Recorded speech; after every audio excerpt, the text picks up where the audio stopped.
శివుని మూలాలు మరియు పురాణ నేపథ్యాల గురించి మీరు అందించిన లోతైన విశ్లేషణకు తెలుగు అనువాదం ఇక్కడ ఉంది. శివుని మూలాలు మరియు పురాణ నేపథ్యాలు. పౌరాణిక, వేద సాహిత్యంలో దివ్య పితృత్వంపై సమగ్ర విశ్లేషణ. హిందూ సంప్రదాయంలో శివుని పితృత్వం గురించి అన్వేషించడం అనేది అత్యంత సంక్లిష్టమైన ఆధ్యాత్మిక ప్రశ్నలలో ఒకటి. దీనిని అర్థం చేసుకోవడానికి పరమార్థ సత్యానికి, మెటాఫిజికల్ రియాలిటీ మరియు పురాణ కథనాలకు మధ్య ఉన్న వ్యత్యాసాన్ని గమనించాలి. 1. ఆది అంతం లేని పరశివుడు, అనాది మరియు స్వయంభూ. సనాతన ధర్మం ప్రకారం, ముఖ్యంగా శైవ మరియు అద్వైత వేదాంత సంప్రదాయాలలో శివుడు అనాది, ప్రారంభం లేనివాడు మరియు స్వయంభూ, తనంతట తానుగా వ్యక్తమైనవాడు. ఆయన జనన మరణాలకు, జీవసంబంధమైన తల్లిదండ్రులకు అతీతుడు. అయితే శివపురాణం, దేవీ భాగవతం మరియు భాగవత పురాణం వంటి గ్రంథాలు శివుని జననం గురించి వివిధ సందర్భోచిత కథనాలను అందిస్తాయి. 2. సదాశివుడు మరియు సత్ బ్రహ్మ నుండి ఆవిర్భావం. శివపురాణంలోని రుద్రసంహిత ప్రకారం సృష్టికి పూర్వం కేవలం సత్ బ్రహ్మ మాత్రమే ఉండేది. అది నిరాకారమైన, శాశ్వతమైన చైతన్యం. ఆ స్థితిలో సూర్యచంద్రాదులు కాని, పంచభూతాలు కాని లేవు. కేవలం శూన్యం మాత్రమే ఉండేది. ఆ నిర్గుణ బ్రహ్మము సృష్టి కార్యం కోసం ఒక రూపాన్ని ధరించాలని సంకల్పించింది. ఆ మొదటి రూపమే సదాశివుడు. సదాశివుడు ఈయనను సర్వకారణభూతుడు అని బ్రహ్మ, విష్ణు, మహేశ్వరులకు తండ్రి అని పిలుస్తారు. ఆదిశక్తి. సదాశివుడు తన శరీరం నుండి శక్తిని దుర్గా, అంబిక లేదా ప్రకృతి సృష్టించాడు. ఈమెనే విశ్వమాతగా మరియు త్రిమూర్తులకు తల్లిగా పరిగణిస్తారు. 3. రుద్రుని ఆవిర్భావం. వివిధ కల్పాలలో, కాలచక్రాలలో శివుడు రుద్రుడి రూపంలో ఆవిర్భవించినట్లు కథలు ఉన్నాయి. కొన్నిచోట్ల బ్రహ్మదేవుని భృకుటి, కనుబొమ్మల మధ్య నుండి క్రోధరూపంలో రుద్రుడు జన్మించినట్లు వర్ణించబడింది. ఇది కేవలం సృష్టిక్రమంలో భాగంగా జరిగిన లీల మాత్రమే తప్ప శివుని పరిపూర్ణతత్వాన్ని నిర్వచించదు. ముగింపు. తాత్విక కోణంలో శివుడు తల్లిదండ్రులు లేని పరబ్రహ్మము. కాని పురాణాల ప్రకారం సృష్టి కార్యము కొరకు ఆయన సదాశివ శక్తి స్వరూపంగా లేదా బ్రహ్మ మానసపుత్రుడైన రుద్రుడిగా వ్యక్తమయ్యాడు. దీనికి సంబంధించిన మరిన్ని పురాణ విశేషాలు, ఉదాహరణకు విష్ణు పురాణం లేదా దేవీ భాగవతంలోని వెర్షన్లు. పురాణం మరియు దేవీ భాగవత పురాణం ఆధారంగా త్రిమూర్తుల ఆవిర్భావం గురించి మీరు అందించిన సమాచారానికి తెలుగు అనువాదం ఇక్కడ ఉంది. త్రిమూర్తుల సృష్టి విధానం. శివపురాణ కథనం ప్రకారం సదాశివుడు మరియు శక్తి కలిసి శివలోకం లేదా కాశీ అనే దివ్యధామాన్ని నిర్మించారు. ఈ క్షేత్రం మహాప్రళయం సంభవించినప్పుడు కూడా చెక్కుచెదరకుండా ఉంటుంది. నిశ్చల చైతన్యం. సదాశివుడు మరియు గతిశీల శక్తి, శక్తుల కలయిక ద్వారా త్రిమూర్తులలో మొదటివారైన శ్రీమహావిష్ణువు జన్మించారు. విష్ణువు జన్మించిన తర్వాత భౌతిక ప్రపంచ నిర్మాణానికి రూపశిల్పిగా ఉండటానికి బ్రహ్మదేవుడు ఉద్భవించారు. చివరగా లయకారక మరియు పరివర్తన బాధ్యతలను పర్యవేక్షించడానికి శివుని అంశ అయిన రుద్రుడు ఆవిర్భవించారు. త్రిమూర్తుల ఆవిర్భావ పట్టిక. ఆవిర్భావ రూపం. ఆది తండ్రి, ఆది తల్లి, ప్రధాన బాధ్యత విష్ణువు. సదాశివుడు కాలబ్రహ్మ. శక్తి దుర్గా, ప్రకృతి, స్థితి మరియు పోషణ. బ్రహ్మ. సదాశివుడు కాలబ్రహ్మ. శక్తి దుర్గా, ప్రకృతి, సృష్టి మరియు ఉత్పత్తి. శివుడు రుద్రుడు. సదాశివుడు కాలబ్రహ్మ. శక్తి దుర్గా, ప్రకృతి, లయము మరియు పునరుద్ధరణ. ఈ కథనం ప్రకారం సదాశివుడు మరియు శక్తి త్రిమూర్తులకు మూల తల్లిదండ్రులు. అయితే అనేక వ్యాఖ్యానాల ప్రకారం సదాశివుడే వివిధ బ్రహ్మాండాలలో మహాబ్రహ్మ, మహావిష్ణువు మరియు మహాశివుడుగా అవతరిస్తారు.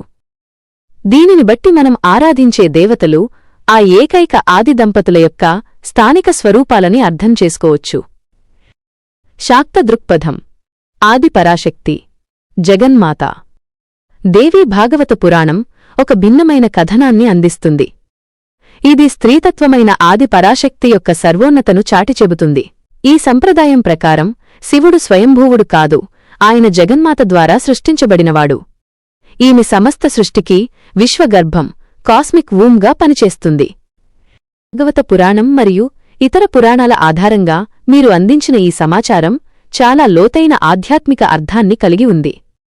మీరు కోరిన విధంగా ఈ కథనంలోని ముఖ్యాంశాలను తెలుగులోకి అనువదిస్తున్నాను. దేవీ భాగవత పురాణ కథనం, ఆదిశక్తి మరియు త్రిమూర్తులు. దేవీ భాగవత పురాణంలోని పూర్ణ కథ. మునుపటి విశ్వం లయమైన తరువాత బ్రహ్మ, విష్ణు, మహేశ్వరులు ఏమీ తెలియని స్థితిలో అనంతమైన ఏకార్ణవం మహాసముద్రంలో తేలియాడుతుండటంతో ప్రారంభమవుతుంది. తమ మూలం మరియు ఉద్దేశ్యం తెలియక వారు అస్తిత్వ సంక్షోభంలో ఉన్నప్పుడు ఒక దివ్య విమానం ప్రత్యక్షమై వారిని మల్టీవర్స్ బహుళ విశ్వాల గుండా తీసుకువెళుతుంది. విశ్వాల ప్రదర్శన. ఆ ప్రయాణంలో త్రిమూర్తులు కోట్లాది బ్రహ్మాండాలను చూస్తారు. ప్రతి బ్రహ్మాండానికి ఒక బ్రహ్మ, విష్ణు, శివుడు ఉంటారు. ఇది వారి అహాన్ని తొలగించి తాము అనంతమైన సృష్టిలో ఒక పునరావృత నమూనా మాత్రమేనని గ్రహించేలా చేస్తుంది. మణిద్వీప దర్శనం. చివరకు వారు మణిద్వీపానికి చేరుకుంటారు. అక్కడ అపారమైన తేజస్సుతో ఉన్న భువనేశ్వరీదేవి, ఆది పరాశక్తి వారికి దర్శనమిస్తుంది. తానే వారి తల్లిని అని, విశ్వచక్రాలను నడపడానికి తన శక్తి నుండే వారిని సృష్టించానని ఆమె వెల్లడిస్తుంది. బాధ్యతల అప్పగింత. ఆమె త్రిమూర్తులకు తోడుగా ముగ్గురు శక్తి స్వరూపిణిలను సరస్వతి, లక్ష్మీ, గౌరీ ప్రసాదిస్తుంది. ఇక్కడ ఒక ఆసక్తికరమైన విషయమేమిటంటే శక్తి శివునికి తల్లిగా, అలాగే సృష్టి సమతుల్యత కోసం అర్ధాంగిగా కూడా ఉంటుంది. బ్రహ్మ నుండి రుద్రుని జననం. పురాణగాథ. భాగవత, విష్ణు మరియు శివపురాణాల ప్రకారం సృష్టి కార్యంలో భాగంగా బ్రహ్మ నుండి రుద్రుడు జన్మించిన వృత్తాంతం ఇలా ఉంది. 1. సనత్కుమారుల నిరాకరణ. బ్రహ్మ మొదట సనక, సనందన, సనాతన, సనత్కుమారులను సృష్టించి సృష్టిని వృద్ధి చేయమన్నాడు. కాని వారు మోక్షమార్గాన్ని కోరుకుని నిరాకరించారు. 2. బ్రహ్మక్రోధం. కుమారుల నిరాకరణతో బ్రహ్మకు విపరీతమైన కోపం వచ్చింది. ఆ కోపాన్ని నియంత్రించుకోవడానికి ప్రయత్నించగా అది ఆయన భృకుటి కనుబొమ్మల మధ్య నుండి నీలలోహిత, నీలం మరియు ఎరుపు వర్ణం కలిగిన బాలుని రూపంలో ఉద్భవించింది. 3. రుద్రనామకరణం. పుట్టగానే ఆ బాలుడు తనకు పేరు నివాసం లేదని గట్టిగా ఏడవడం ప్రారంభించాడు. రోదనం, ఏడవడం చేసినందున బ్రహ్మ అతనికి రుద్రుడు అని నామకరణం చేశాడు. 11 రుద్రనామాలు నివాసస్థానాలు. బ్రహ్మదేవుడు రుద్రునికి 11 పేర్లను, వారు నివసించడానికి 11 ప్రదేశాలను కేటాయించాడు. 11 రుద్రుల పేర్లు. కేటాయించిన నివాసస్థానాలు: 1. మన్యువు. 1. హృదయం. 2. మనువు. 2. ఇంద్రియాలు. 3. మహీనస. 3. ప్రాణం. 4. మహాను. 4. ఆకాశం. 5. శివుడు. 5. వాయువు. 6. ఋతధ్వజుడు. 6. అగ్ని. 7. ఉగ్రరేతస్సు. 7. జలం. 8. భవుడు. 8. పృథ్వీ, భూమి. 9. కాలము. 9. సూర్యుడు. 10. వామదేవుడు. 10. చంద్రుడు. 11. ధృతవ్రతుడు. 11. తపస్సు. ఈ పురాణగాథలు శివుని యొక్క పరమాత్మ స్థితిని మరియు సృష్టికార్యంలో ఆయన పోషించే వివిధ రూపాలను వివరిస్తాయి. ప్రాంతీయ నేపథ్యంలో దైవిక దంపతుల తల్లిదండ్రులుగా పాండ్య రాజవంశీయులను పరిగణిస్తారు. శివుడు తన భక్తుల సంప్రదాయాలను నిలబెట్టడానికి నిర్దిష్ట సాంస్కృతిక మరియు భౌగోళిక వంశాలలో వ్యక్తమవుతాడని ఇది నొక్కి చెబుతుంది. అంతేకాకుండా సంగం సాహిత్యం శివుడిని ఆయన గుణగణాల ద్వారా ప్రస్తావిస్తుంది. ఆయనను తరచుగా ఆది కారణం లేదా పురాతనమైనవాడు అని పిలుస్తూ తల్లిదండ్రుల అవసరం లేకుండానే తమిళ ప్రజలకు మరియు వారి సంస్కృతికి ఆద్యుడిగా ఆయన పాత్రపై దృష్టి సారిస్తుంది. గిరిజన దృక్పథాలు. సంతాల్ మరియు మరాంగ్ బురు.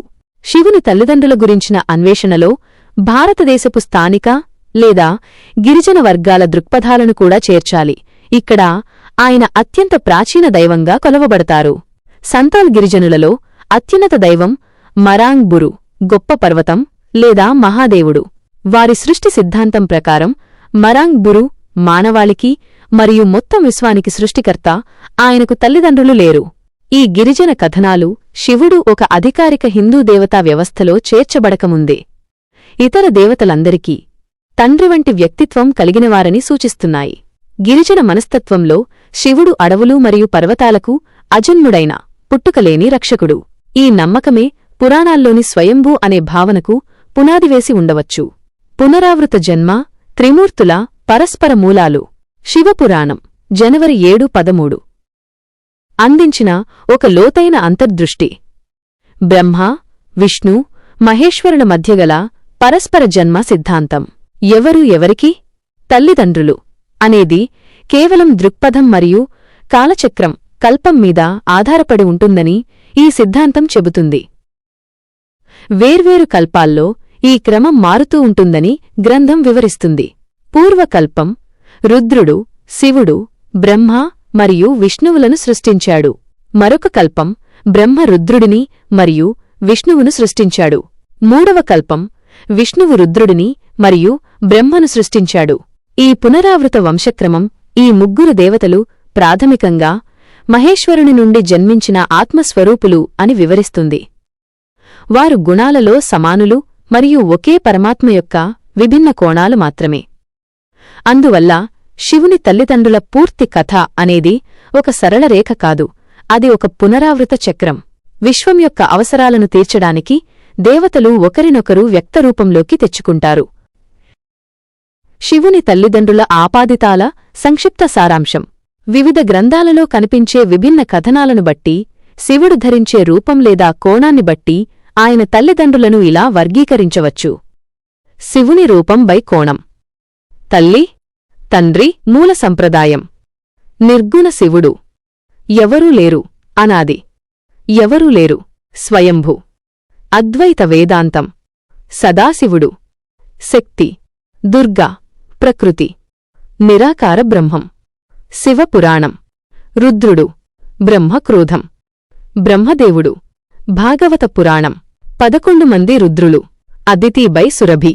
కశ్యప ప్రజాపతి. వామన పురాణం బై రామాయణం. త్రిమూర్తి శివుడు. ఆది పరాశక్తి. ఎవరూ లేరు బై ఆత్మవిస్తరణ. దేవీ భాగవత పురాణం. నంది అవతారం. ఎవరూ లేరు, పొలంలో దొరికారు. శిలాద మహర్షి. శివపురాణం. సుందరేశ్వరుడు. కాంచనమాల. మలయధ్వజ పాండ్యుడు. తమిళ జానపదం. ముగింపు. అజన్మ, పితృత్వం యొక్క తాత్విక ప్రాముఖ్యత. పురాణ మరియు వైదిక ఆధారాల సారాంశం ఒక స్పష్టమైన ముగింపుకు దారితీస్తుంది. శివుని తల్లిదండ్రుల గురించి అనేక కథలు ఉన్నప్పటికీ ఇవన్నీ రూపక అలంకారాలుగా లేదా నిర్దిష్ట కాలచక్రాలకు సంబంధించినవిగా అర్థం చేసుకోవాలి.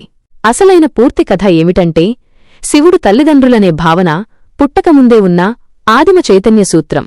గ్రంథాలు బ్రహ్మను రుద్రుని తండ్రిగా పేర్కొన్నప్పుడు అవి సృష్టి ప్రక్రియ, బ్రహ్మ మరియు దానితో కూడిన భావోద్వేగాల, క్రోధం యొక్క సహజ ఫలితమే లయం శివుడు అని వివరిస్తున్నాయి. ఆది పరాశక్తిని తల్లిగా పేర్కొన్నప్పుడు పురుష చైతన్యానికి వ్యక్తమవడానికి మరియు పనిచేయడానికి స్త్రీ శక్తి అవసరమని అవి ధృవీకరిస్తున్నాయి. ఇక ఆయనను స్వయంభూ అని పిలిచినప్పుడు జీవమూలం స్వయం సిద్ధమైనదని మరియు అది మానవ అవగాహనకు అతీతమైనదని ఆధ్యాత్మిక సత్యాన్ని సూచిస్తున్నాయి. ఆ విధంగా శివుడు తనకే పూర్వీకుడైన ముత్తాత, విశ్వమంతటా వ్యాపించి ఉన్న శాశ్వతమైన మరియు అక్షయమైన శక్తికి చిహ్నం. ఆయన బ్రహ్మ ముందు పేరు కోసం ఏడ్చే బిడ్డగా కనిపించినా లేదా దేవతల చర్చలను ఆపివేసే అనంతమైన అగ్నిస్తంభంగా కనిపించినా ఆయన తల్లిదండ్రుల కథ భక్తుడు అనంతమైన దైవత్వాన్ని అర్థం చేసుకునే ప్రయాణానికి ప్రతిబింబంగానే ఉంటుంది. ఆయన ఒకే సమయంలో ప్రేమామయుడైన తండ్రిగా, అంకితభావం గల భర్తగా మరియు సర్వలోకాలకు అజన్ముడైన ప్రభువుగా ఉంటూ తన రహస్యమయ మరియు బహుముఖ మూలాల్లో మొత్తం ఉనికిని నిక్షిప్తం చేసుకున్నారు. ఇచ్చిన శివుని జననం మరియు అవతారాల విశేషాలను తెలుగులోకి అనువదిస్తున్నాను. అజన్ముడి అద్భుత ప్రకటన. The revolution of the uncreated nature. శివుడు చివరకు ఆ జ్యోతిర్లింగ స్తంభం నుండి ఆవిర్భవించి బ్రహ్మదేవుని అబద్ధాన్ని బట్టబయలు చేస్తాడు. తాను అనంతమైన చైతన్యమని, ఈ సృష్టి అంతా వ్యాపించి ఉన్నానని ప్రకటిస్తాడు. శివుడు తనను తాను అనాది మొదలులేనివాడు మరియు అనంత అంతంలేనివాడు అని ప్రకటించుకున్నాడు. కాబట్టి ఆయన అసలు స్వరూపానికి తల్లిదండ్రులు అనే భావన వర్తించదు. ఈ క్షణం సృష్టి, బ్రహ్మ, స్థితి, విష్ణువు ప్రక్రియల కంటే శివుడే సర్వోన్నతుడని నిరూపించింది. వారు కాలచక్రంలో ఉండగా శివుడు కాలాన్ని మించిన మహాకాలుడు అని ధృవీకరించబడింది. అవతారాలు. భూలోక తల్లిదండ్రుల కథలు. శివుని తల్లిదండ్రుల గురించిన పూర్తి కథను అర్థం చేసుకోవడానికి శివపురాణం మరియు కూర్మపురాణాలలో పేర్కొన్న నిర్దిష్ట అవతారాలను గమనించాలి. ఈ అవతారాల్లో శివుడు మానవ లేదా ఋషి రూపాల్లో జన్మించినప్పుడు ఆయనకు తల్లిదండ్రులు ఉంటారు. వీరు తరచుగా శివుని పరమభక్తులై ఉంటారు. నంది జననం. శిలాద మహర్షి కుమారుడు. శివుని ప్రధాన గణం మరియు వాహనమైన నందిని కూడా కొన్ని గ్రంథాలు శివుని అవతారంగానే పరిగణిస్తాయి. శిలాద మహర్షి తనకు జనన మరణచక్రం లేని అమరత్వమున్న కుమారుడు కావాలని కోరుతూ 1000 ఏళ్లు తపస్సు చేశాడు. శివుడు ప్రత్యక్షమై తానే కుమారుడిగా పుడతానని వరమిచ్చాడు. శిలాదుడు పొలం దున్నుతుండగా శివుడు పసిబిడ్డగా ప్రత్యక్షమయ్యాడు. సూర్యుడిలా ప్రకాశిస్తున్న ఆ బాలుడికి నంది అని పేరు పెట్టారు. పిప్పలాద అవతారం. దధీచి మహర్షి కుమారుడు. మరో ప్రముఖ అవతారం పిప్పలాదుడు. ఈయన దధీచి మహర్షి మరియు స్వర్చ దంపతులకు జన్మించాడు. దధీచి తన ఎముకలను వజ్రాయుధం కోసం త్యాగం చేసిన తర్వాత ఈయన జన్మించాడు. ఒక రావి చెట్టు పీపల్ కింద పెరగడం వల్ల ఈయనకు ఆ పేరు వచ్చింది. తన కష్టాలకు శనిగ్రహమే కారణమని తెలుసుకున్న పిప్పలాదుడు శివాంశ సంభూతుడు కావడంతో శనిని ఎదిరించి 16 ఏళ్లలోపు శివభక్తులను ఇబ్బంది పెట్టనని శనితో ఒప్పందం కుదుర్చుకున్నాడు. అశ్వత్థామ. గురు ద్రోణాచార్యుని కుమారుడు. శివపురాణం ప్రకారం మహాభారత వీరుడు అశ్వత్థామ కూడా శివుని అంశతో జన్మించినవాడే. ద్రోణాచార్యుడు శివుని మెప్పించి ఆయనను తన కుమారుడిగా పొందాడు. అశ్వత్థామ నుదుటిపై పుట్టుకతోనే ఒక మణి ఉండేది. అది అతనికి దివ్యశక్తులను ప్రసాదించింది. శివ అవతారాల పట్టిక. శివ అవతారం. తండ్రి. ప్రాముఖ్యత. బైపాత్ర. నంది శిలాద మహర్షి, కైలాస ద్వారపాలకుడు మరియు శివవాహనం. పిప్పలాద దధీచి మహర్షి, శని దోషాన్ని నివారించేవాడు. అశ్వత్థామ ద్రోణాచార్యుడు, కురుక్షేత్ర యుద్ధ వీరుడు. వీరభద్రుడు శివుడు స్వయంగా సృష్టించినది. దక్షయజ్ఞాన్ని నాశనం చేసినవాడు. మంగళగ్రహం కుజుడు, భూదేవి మరియు శివుని సంబంధం. కుజుని మంగళ జననం శివుని పితృత్వాన్ని విభిన్నంగా చూపుతుంది. అంధకాసురునితో యుద్ధం చేస్తున్నప్పుడు లేదా ధ్యానంలో ఉన్నప్పుడు శివుని నుదుటి నుండి 3 చెమట చుక్కలు నేలపై భూదేవి పడ్డాయి. దీని ద్వారా మంగళుడు జన్మించాడు. భూదేవి అతన్ని పెంచినందున అతడిని భౌమ, భూమిపుత్రుడు అని పిలుస్తారు. ఇది ప్రకృతికి మరియు శివుడికి ఉన్న విడదీయరాని బంధాన్ని సూచిస్తుంది. ప్రాంతీయ జానపద మరియు తమిళ సంప్రదాయాలు. దక్షిణ భారత సంప్రదాయాలలో ముఖ్యంగా మధురైలో శివుడు సుందరేశ్వరుడు పాండ్యరాజుల కథలతో ముడిపడి ఉన్నాడు. తిరువిళయాడల్ పురాణం ప్రకారం మలయధ్వజ పాండ్యరాజు మరియు కాంచనమాల దంపతులు చేసిన యజ్ఞం నుండి మీనాక్షి పార్వతీ అవతారం జన్మించింది. ఆమె సుందరేశ్వరుడిని కలిసినప్పుడు వారు ఆది దంపతులని లోకానికి వెల్లడైంది. మరియు శివుని ఉనికి. పురాణగాథలు. బ్రహ్మదేవుడు రుద్రునికి 11 మంది భార్యలను ధీ, వృత్తి, ఉమా, అంబిక వంటి రుద్రాణిలు ప్రసాదించాడు. ఆ తరువాత రుద్రుడు తనంతటి శక్తి, ఉగ్రత కలిగిన రుద్రగణాలను సృష్టించాడు. అయితే వారి వినాశకర స్వభావం వల్ల వారు విశ్వాన్ని మింగేయడం ప్రారంభించగా భయాందోళన చెందిన బ్రహ్మ సృష్టిని ఆపివేసి లోక కళ్యాణం కోసం తపస్సులో నిమగ్నమవ్వాలని రుద్రుని కోరాడు. ఈ కథ బ్రహ్మను రుద్రుని తండ్రిగా పేర్కొంటూనే కాలచక్రంలో శివుని వినాశకర పాత్ర యొక్క ప్రాముఖ్యతను వివరిస్తుంది. కశ్యప మహర్షి మరియు 11 మంది రుద్రులు. మరికొన్ని పురాణాల ప్రకారం వామన, మత్స్య పురాణాలు మరియు రామాయణం 11 మంది రుద్రులు కశ్యప మహర్షి మరియు సురభి లేదా అదితి దంపతులకు జన్మించారు.